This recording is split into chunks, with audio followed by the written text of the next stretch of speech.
எல்லாருக்கும் வணக்கம். இன்றைக்கி வீட்டு சமையலில் மட்டன் வறுவல் எப்படி செய்கிறதுன்னு பார்ப்போம். அதுக்கு 1/2 கிலோ மட்டனை வேக வச்சுருக்கேன். வேக வைக்கிறதுல உப்பு, இஞ்சி, பூண்டு, ஒரு கரண்டி மிளகாத்தூள் போட்டு வேக வச்சுருக்கேன். சின்ன வெங்காயம், தக்காளி பழம், பட்டை, பூ இலை, கருவேப்பிலை, உப்பு, இஞ்சி, பூண்டு. கடாய் அடுப்பில் வச்சுட்டு எண்ணெய் ஊற்றணும்.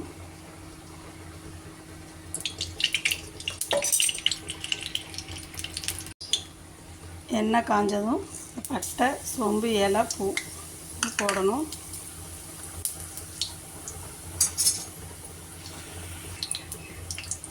போட்டு சின்ன வெங்காயம், மட்டன் வறுவலுக்கு சின்ன வெங்காயம் போட்டால் தான் நல்லாயிருக்கும். மட்டன் குழம்பு, மட்டன் வறுவல் எல்லாருக்கும் இந்த சின்ன வெங்காயம் போட்டால் தான் டேஸ்ட்டாக இருக்கும். கருவேப்பிலை, இஞ்சி, பூண்டு நம்ம கறி வேக வச்சுக்கும் போது போட்டிருக்கோம். இது நம்ம வெங்காயம் எல்லாம் போடுறோம்ல, அதனால் கொஞ்சம் ஒரு காரணுன்றக்காக அது கொஞ்சம் போடணும்.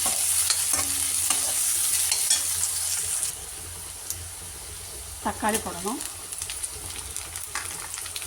தக்காளி சில பேர் போடுவாங்க, சில பேர் போட மாட்டாங்க.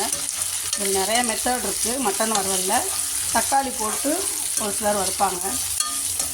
நான் ஒரு தக்காளி தான் போட்டிருக்கேன், நிறையா இல்லை, ஒரே ஒரு தக்காளி. நல்லா வெங்காயம் வதங்கணும். வெங்காயம் நல்லா வதங்கினா தான் டேஸ்ட் இருக்கும். இப்போ கொஞ்சம் உப்பு போடணும்.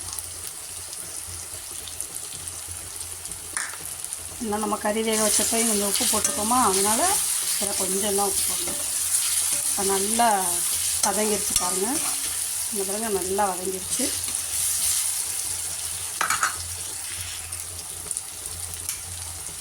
இப்போ கறி வேக வச்சதை போடணும்.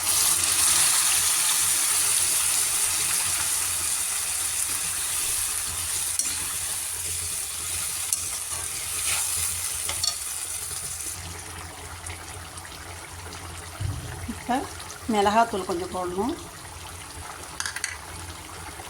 ஜீரகத்தூள் எல்லாம் அவங்கவுங்க டேஸ்ட்டுக்கு ஏற்ற மாதிரி, நிறையா போடக்கூடாது, கொஞ்சம் கொஞ்சம்.